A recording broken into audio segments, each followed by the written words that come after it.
Orang-orang Barat itu tidak akan pernah mau Indonesia itu mampu menjadi negara yang masuk ke era teknologi. Coba lihat peta dunia sejenak.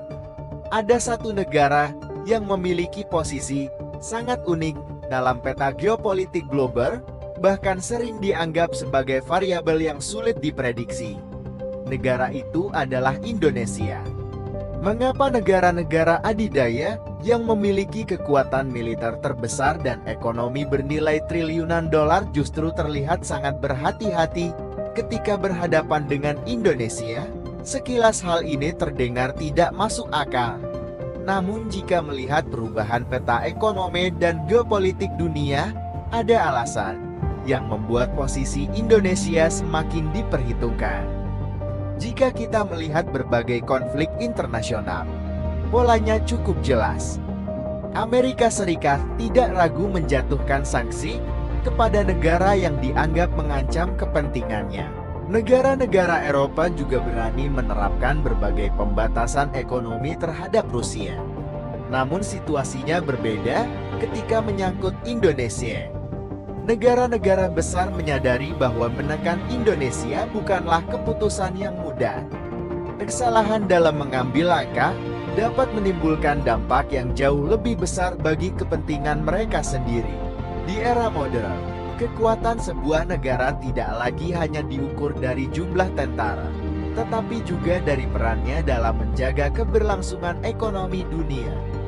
Kekuatan sebuah negara lebih banyak ditentukan oleh 3 hal utama: penguasaan rantai pasar global, kemampuan teknologi, dan kapasitas produksi.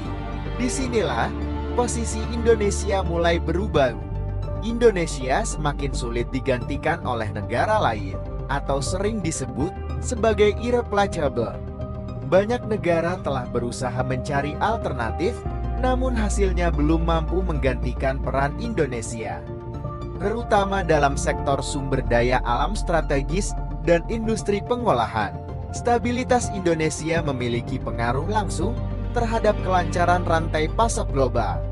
Setiap gangguan berpotensi memengaruhi pasokan bahan baku hingga aktivitas industri di dunia.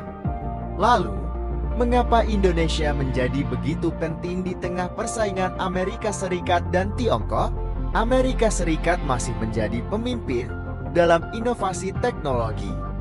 Namun, mereka masih bergantung pada jaringan manufaktur global untuk memenuhi kebutuhan industrinya.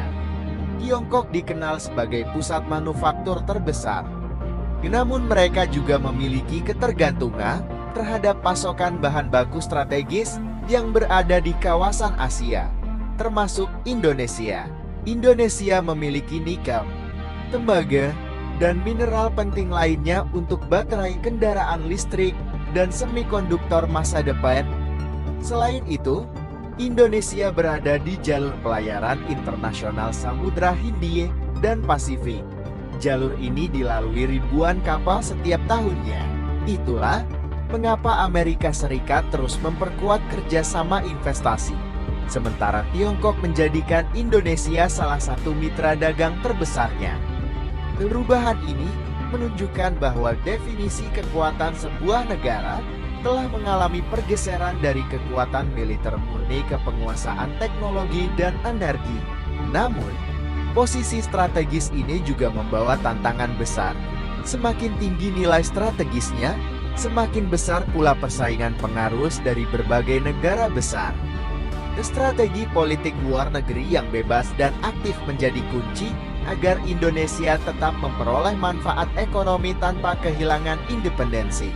Tantangan terbesar Indonesia adalah bagaimana mengubah posisi strategis tersebut menjadi kesejahteraan nyata bagi seluruh rakyatnya. Kritik The Economist kemarin tentang ekonomi Indonesia, saya baca berulang-ulang, ujung-ujungnya ya mau mengembalikan kita seperti era Pak Harto. Akhirnya bangsa kita ini hanya jadi bangsa pengekspor bahan-bahan mentah yang nilai ekonominya tidak sebanding ketika sudah menjadi produk mesin dan teknologi di zaman modern sekarang. Akhirnya cuma ngomong itu aja.